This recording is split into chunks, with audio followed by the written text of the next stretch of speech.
Hi there. Well, yesterday we saw the UFC and Anderson Silva against Israel Adesanya. And quite a few people emailed me and messaged me and said, "Oh, did you see the fight? What a fight!" and all this sort of stuff. I didn't actually see it live. I watched it a bit later. And I don't know if it's just me, but I wasn't all that impressed. To me, it looked more like two guys who were determined not to hurt themselves or each other. And it just to me made it seem a little bit, I'm not so sure.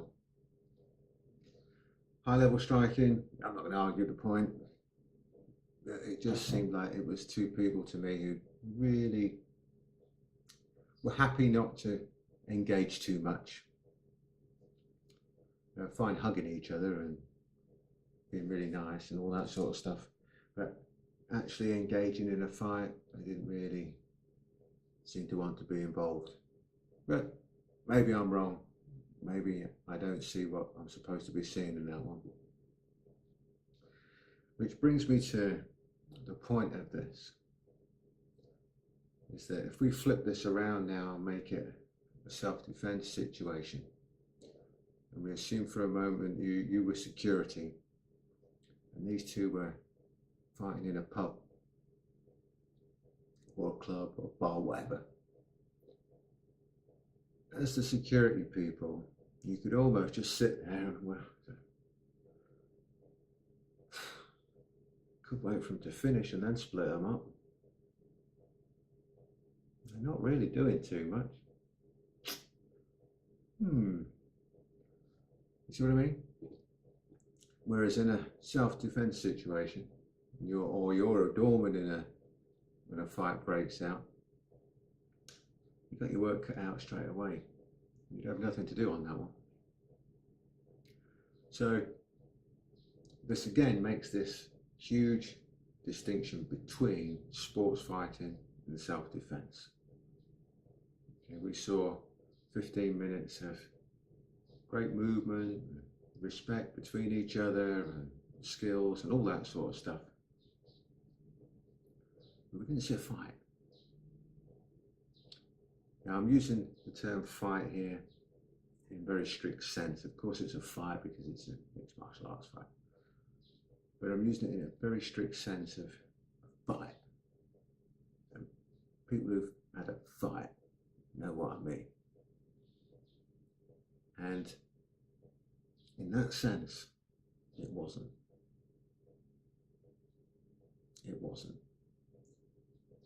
And this is the thing that people need to be sure and certain of when they make these parallels or distinctions or whatever between self-defense and sports fighting. Is when is it a fight? Now, there's many occasions, of course, when sports fighting is a fight, of course there is. But there's not that many occasions when a self-defense situation isn't a fight. Unless you've got a couple of muppets. But it's very important as people training in the martial arts that we really understand that, really make sure that we understand that. And if you're teaching it, you also need to make sure that you teach that correctly, that distinction between the two. Now, obviously, you're training hoping that you'll never ever need those skills for self-defense. I mean, if you're a sports fighter, obviously you're training just to increase those skills for your sports fighting. But hopefully you're still hoping that you'll never need them for self-defense. Which means, of course, that both sides of the coin need to train their skills as often as possible.